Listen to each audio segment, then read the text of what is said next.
parti le monde dans la Deuxième Guerre mondiale. Alors la Seconde Guerre mondiale, elle débute en septembre 1939. Alors qu'est-ce qui va être l'élément déclencheur? Oui. L'attaque de la Pologne par l'Allemagne. L'Allemagne attaque la Pologne. Alors c'est la suite d'une stratégie de la part d'Hitler. Il a déjà annexé l'Autriche, il a déjà annexé la Bohême-Moravie, qui est une partie de la République tchèque. Ça répond à une idéologie, le pangermanisme et la volonté de créer une grande Allemagne. Et je vous ai déjà expliqué que les frontières sont des zones tampons, c'est-à-dire des zones qui mélangent la culture des deux pays. Et bien dans l'idéologie du pangermanisme et dans la volonté de créer une grande Allemagne, la Pologne, la bordure qui sert de frontière entre l'Allemagne et la Pologne, en gros pour Hitler c'est l'Allemagne. Et c'est la même logique qui va amener à l'annexion de l'Alsace et de la Moselle à la suite. La volonté en fait de rassembler à l'intérieur d'un grand territoire allemand tous les gens qui parlent allemand ou une langue proche de l'allemand. Est-ce que c'est bon pour tout le monde? Et on arrive dans le même type de mécanique qu'au début de la Première Guerre mondiale. La France avait promis de protéger la Pologne. Donc l'attaque de la Pologne par l'Allemagne entraîne l'entrée en guerre de la France et de la Grande-Bretagne. Et donc on se trouve sur une dynamique qui est proche de celle de la Première Guerre mondiale aussi sur ce point-là. Donc on mobilise les hommes en septembre 1939. Et on avait renforcé la frontière avec l'Allemagne par la création d'un système de défense qui porte un nom. La ligne Maginot. La ligne Maginot. Donc, les trains de mobilisés vont emmener les soldats le long de la ligne Maginot. Et on entre dans une période qu'on appelle la drôle de guerre. C'est-à-dire que la guerre est déclarée officiellement. Nous sommes en guerre avec l'Allemagne, mais il n'y a pas de combat. Personne ne bouge jusqu'à, pour schématiser, 1940. La drôle de guerre, c'est septembre 39, mai 40. À partir de mai 40, la donne change. On a une évolution et l'armée allemande repasse par la Belgique. La Belgique se fait envahir, dominer très rapidement. Et les troupes allemandes arrivent dans le nord de la France. La population du nord de la France part, s'enfuit, va se réfugier ailleurs. Est-ce que vous vous rappelez du nom qu'on donne au départ de ces populations, Marlène? L'exode. Fuient, courent leur vie. Et si, lors de la Première Guerre mondiale, les taxis de la Marne ont permis de stopper l'avancée allemande, là, l'Allemagne a une technique de guerre qui fait qu'elle avance extrêmement vite. La Blitzkrieg, la guerre éclair. La guerre éclair. Donc c'est une technique de guerre qui allie l'aviation, les chars. En plus, il y a moins de monde pour leur tenir tête, le temps de rapatrier, ils avancent plus vite. Le 14 juin 1940, l'armée allemande est à Paris. Un grand nombre de soldats français sont faits prisonniers. Ils seront envoyés dans des camps de travail. Alors, je ne suis plus sûre de vous l'avoir fait écrire. Les camps de travail des prisonniers français. On appelle ça un Stalag. En même temps, les Allemands, ils font des prisonniers parce que leurs hommes sont au combat. Donc en fait, les prisonniers sont utilisés pour produire et soutenir l'effort de guerre allemand. Donc, les Allemands sont à Paris et le gouvernement français décide de demander l'arrêt des combats. Signature de l'armistice. Et ça, j'y reviendrai plus longuement quand on fera la partie sur la France dans la Seconde Guerre mondiale. Là, je vais passer à autre chose. Sur le front européen, le seul pays qui continue officiellement à se battre, c'est le Royaume-Uni, qui va subir des bombardements très réguliers. En particulier, on bombarde les villes. On bombarde les villes parce que c'est là qu'on fait le maximum de dégâts. On bombarde les installations, les usines, etc. Le but étant que les Anglais finissent par se rendre. Au-delà de la France, l'Allemagne, à cette période-là, va envahir une grande partie de l'Europe. Le Danemark, la Norvège, tout ça, ça passe sous domination allemande. La Pologne tombe, la Hongrie, la Croatie, enfin, tous les pays de l'ex-Yougoslavie tombent les uns après les autres. Et en gros, à l'exception de l'Italie, qui est alliée avec l'Allemagne, de la Suisse qui reste neutre, de l'Espagne qui est pas officiellement alliée avec l'Allemagne, mais entre Franco et Hitler, on parle d'une Europe sous domination nazie. Et en gros, jusqu'en 1942, rien ne semble résister à l'Allemagne nazie. Rien. C'est un rouleau compresseur. Ils écrasent tout sur leur passage. De l'autre côté, on en parle moins, il y a un pays de l'autre côté de la carte, je veux dire. il y a un pays qui est allié à l'Allemagne nazie, Le Japon. le Japon. Et pareil, alors on est très européocentré dans notre manière d'envisager les choses, c'est-à-dire que quand on parle de la Deuxième Guerre mondiale, on parle beaucoup de l'Europe, très peu de l'Asie, alors qu'ils ont été très concernés par la Deuxième Guerre mondiale. Ben, le Japon est en train de conquérir la moitié de l'Asie, hein. Pas la moitié, mais... La France qui possède une colonie en Asie à cette époque-là, C'est l'Indochine, la Thaïlande, le Laos, le Vietnam et le Cambodge actuel. Ça appartenait à la France, les Japonais prennent une partie de la Chine. En gros, de son côté du monde, le Japon aussi remporte un grand nombre de victoires. Et à cette époque-là, il y a peu d'espoir que les choses évoluent. Et ces deux évolutions tactiques, d'une part de la part des Japonais, d'autre part de la part de l'Allemagne, qui vont faire un tournant, marquer un tournant dans la guerre. Alors je vais commencer du côté de l'Allemagne. Hitler et Staline avaient signé avant la guerre un pacte de non-agression qu'on appelait Le pacte germano-soviétique. le pacte germano-soviétique. Tout à fait. Il apparaît clair aujourd'hui pour les historiens, à l'étude des documents historiques dont nous disposons, qu'il a toujours été dans les plans d'Hitler de rompre le pacte germano-soviétique une fois qu'il se serait assuré que les autres étaient déjà au tapis. Tout à fait. Donc Hitler va rompre le pacte germano-soviétique et se lancer à l'assaut de ce qu'on appelle à l'époque l'URSS, qui est plus grand que la Russie actuelle, parce qu'il compte des pays qui aujourd'hui sont indépendants. Estonie, Lettonie, Lituanie, tout ça, ça fait partie de l'URSS par exemple à l'époque. La Biélorussie, c'est déjà grand la Russie. À l'époque, l'URSS est plus grande que la Russie actuelle. Et comme nous l'avons déjà dit en plaisantant, c'est très très dur à envahir. D'une part parce qu'ils sont nombreux, d'autre part parce que le climat est rigoureux. Napoléon s'y était déjà cassé les dents au début du 19e siècle. À part les Russes, personne n'a réussi à contrôler la Russie. Donc, Hitler se lance à l'assaut de l'URSS et c'est rendu possible par le fait que le reste de l'Europe est déjà à genoux.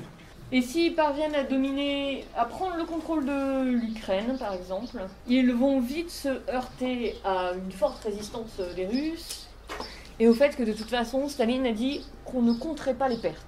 Je ne sais pas si vous vous rappelez de ce texte qu'on a vu quand on a parlé de la bataille de Stalingrad. Ce discours de Staline qui dit « on ne recule pas d'un pouce ». En gros, si vous reculez et que c'est pas les Allemands qui vous tuent, c'est nous qui vous tuerons, donc de toute façon.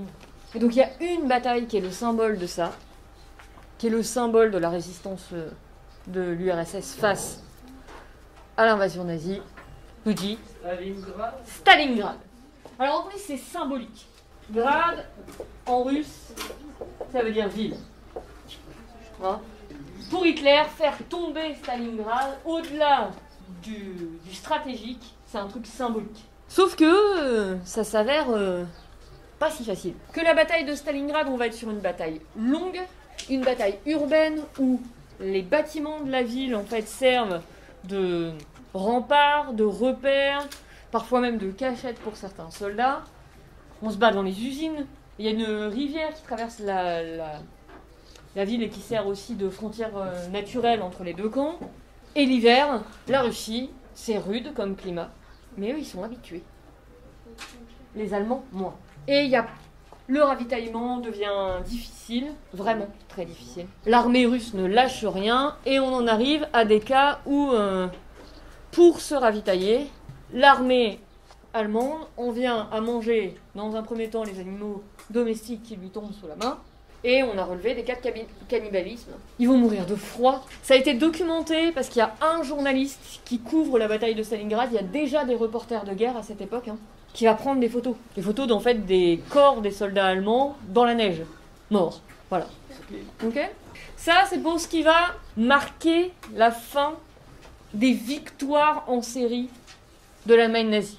Stalingrad, c'est un bourbier et ça marque un tournant dans la guerre. De l'autre côté du monde, les Japonais vont s'attaquer à une base militaire américaine dans des petites îles du Pacifique. Antoine ? Pearl Harbor. En fait, les Japonais veulent s'assurer une domination sur l'océan Pacifique. Les États-Unis ont un certain nombre de bases militaires dans l'océan Pacifique. Ils essayent de se débarrasser des États-Unis, ils attaquent Pearl Harbor. Sauf que ça va entraîner une réponse américaine. Une réponse américaine qui consiste à rentrer complètement dans la guerre. Et d'une part, pas seulement contre le Japon, mais en fait contre l'ensemble de ce qu'on appelle les forces de l'Axe. De fait, aux Britanniques qui continuent à combattre s'ajoutent donc les Soviétiques et les Américains. Alliance de circonstances contre l'Axe. Et dans cette guerre-là, on les appelle les Alliés. Ok ?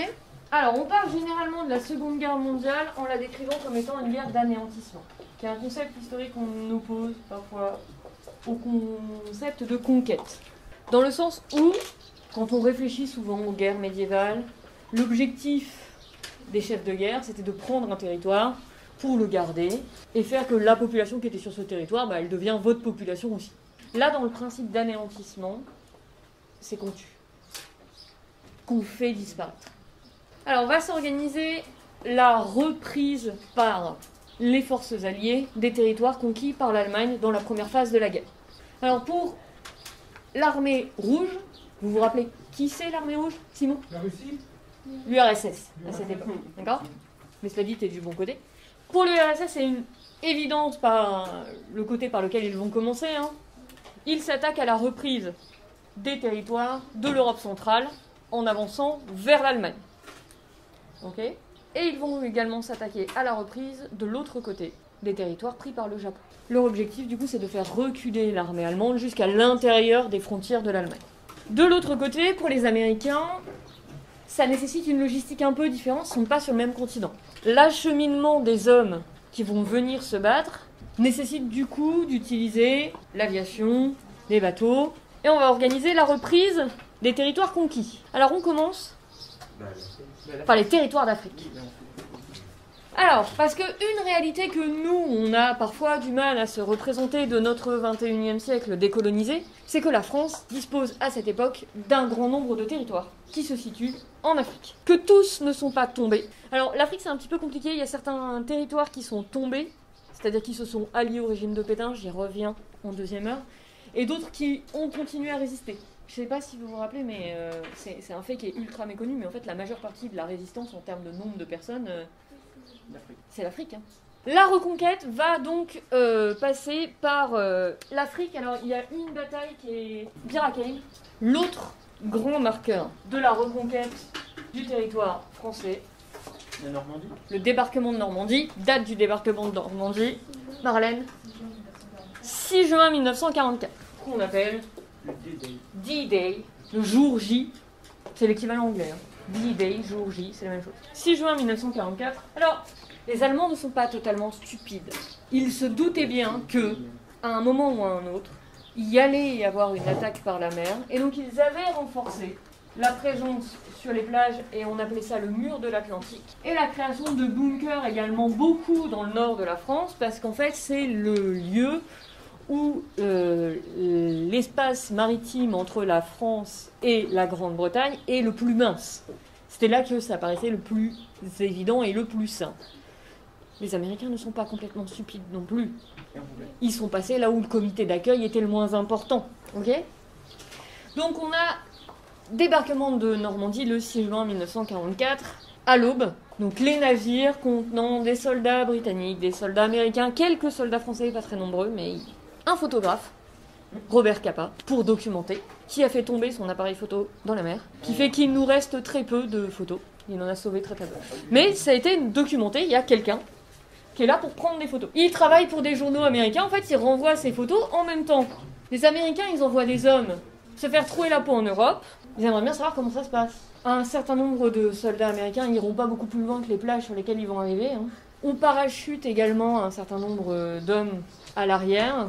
Et il y aura un second débarquement en Provence en août 1944. Et donc ces nouvelles troupes, leur objectif, c'est de faire reculer les Allemands. Les Soviétiques les prennent par l'Est, ces troupes-là les prennent par l'Ouest. Alors, le recul des Allemands ne se passe pas dans le plus grand des calmes. Pour stopper l'avancée des Alliés, les Allemands essayent de limiter les axes de communication. Le pont, autre chose, les soldats allemands ne sont pas tout à fait ravis d'avoir à partir. Et c'est dans ce contexte-là qu'on va avoir la multiplication d'exactions, c'est-à-dire de massacres perpétrés sur le chemin de recul. Vous avez peut-être déjà entendu parler du village martyr d'Oradour-sur-Glane. Paris est libéré en août 1944. Les soldats soviétiques et les soldats américains se sont donné rendez-vous à Berlin, où ils font la jonction en avril 1945. Alors, face à cela, ayant prévu un peu que ça pourrait mal tourner, et pour éviter d'être tué dans un bombardement, l'état-major nazi est dans un bunker sous terre. Donc Hitler continue à commander, visiblement, il bouge... Enfin, aujourd'hui on a de l'informatique, à l'époque on a des cartes pour donner des ordres, on regarde ce qui reste comme troupe, et on dit, cette troupe-là, elle doit aller là, cette troupe-là, elle doit aller là, on fait passer les ordres par radio ou par téléphone. Visiblement, l'état-major nazi ne disait plus que la moitié de la vérité à Hitler, et comment il continue à bouger sur la carte des unités qui avaient déjà été totalement détruites. Toujours est-il que face à l'inéluctabilité de la défaite, Adolf Hitler se suicide le 30 avril 1940. Voilà. Pour ne pas être fait prisonnier. Enfin, l'état-major nazi entre en négociation de manière officielle avec les Alliés pour arrêter la guerre, et l'armistice est signé le 8 mai 1945. Pour les combats se situant sur la zone européenne. Parce que de l'autre côté du monde, le Japon a décidé qu'il ne capitulerait pas. Historiographiquement, comme ça vous aurez entendu ce mot-là une fois dans votre vie. En gros, l'histoire, c'est une matière que vous... Enfin, il n'y a rien de plus qui m'énerve quand on dit mais l'histoire c'est facile, ça change, c'est une matière qui ne change pas. En fait...